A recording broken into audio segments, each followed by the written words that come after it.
Welcome to the Binoculars. My channel focuses solely on exposing lies and presenting the truth and standard perspectives to you. Disgraced Senator Adam Schiff made an appearance on CNN with Jake Tapper, where he tried to peddle more lies about Donald Trump colluding with Russia. And believe it or not, Jake Tapper shut it down, fact-checking him on the spot in the clip I'm about to show you. Megyn Kelly falsely reported that Oprah got paid $1 million by the Kamala Harris campaign last week, as you're about to see. And finally, MSNBC's Morning Joe hosts Mika Brzezinski and Joe Scarborough shocked their audience by announcing they went to Mar-a-Lago to meet with Donald Trump and talk to him for the first time in 7 years. You're going to want to hear what they said they learned. I'm Zach Costello, and this is the Zach Costello Show. Megyn Kelly reported last week that Oprah got caught lying about being paid by the Kamala Harris campaign. Watch this. I'm a gun owner. Tim Walz is a gun. I did not know that. If somebody breaks in my house, they're getting shot. Yes, I hear that. I hear that. Probably should not have said that. But My staff will deal with that later. How do you think the election went? Not talking about the election. Thank you very much. Oh, is it true that they paid you $1 million for the endorsement for Kamala? Not true. Not true, okay. I was paid nothing ever. She was paid nothing ever. While Megyn Kelly went viral reporting that Oprah was in fact paid $1 million by Kamala for the town hall campaign event. And this is not true. It was $2.5 million, as reported by the New York Post. It has since come out that Kamala raised over $1 billion and ended her campaign in debt, while Trump raised about half as much and finished with a surplus and a landslide victory. Doesn't that tell you all you need to know right there? And speaking of Trump, he was paid a visit to Mar-a-Lago this week by his new friends and hosts of MSNBC's Morning Joe, Joe Scarborough and Mika Brzezinski. They announced this to their audience, explained why they decided to go meet and engage with this racist, fascist Hitler, and at the end of his clip, they explained what they learned. Listen to this. Over the past week, Joe and I have heard from so many people, from political leaders to regular citizens, deeply dismayed by several of President-elect Trump's cabinet selections, and they are scared. Last Thursday, we expressed our own concerns on this broadcast and even said we would appreciate the opportunity to speak with the president-elect himself. On Friday, we were given the opportunity to do just that. Joe and I went to Mar-a-Lago to meet personally with President-elect Trump. It was the first time we have seen him in 7 years.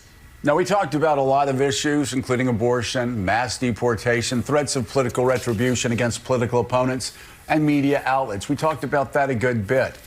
And it's going to come as no surprise to anybody who watches this show, has watched it over the past year or over the past decade, that we didn't see eye to eye on a lot of issues, and we told him so. What we did agree on was to restart communications. My father often spoke with world leaders with whom he and the United States profoundly disagreed. That's a task shared by reporters and commentators alike. We had not spoken to President Trump since March of 2020, other than a personal call Joe made to Trump on the morning after the attempt on his life in Butler, Pennsylvania. In this meeting, President Trump was cheerful, he was upbeat, he seemed interested in finding common ground with Democrats on some of the most divisive issues. And for those asking why we would go speak to the president-elect during such fraught times, especially between us, I guess I would ask back, why wouldn't we? 5 years of political warfare has deeply divided Washington and the country. We have been as clear as we know how in expressing our deep concerns about President Trump's actions and words in the coarsening of public debate. But for nearly 80 million Americans, election denialism, public trials, and January 6th were not as important as the issues that moved them to send Donald Trump back to the White House with their vote. Joe and I realize it's time to do something different, and that starts with not only talking about Donald Trump, but also talking with him. I wonder what made them realize they needed to start doing something different. Well, maybe it's gushing audience members. Things must be going really bad at MSNBC for these two to change their tune like this. The indictment of this Trump victory is working, guys.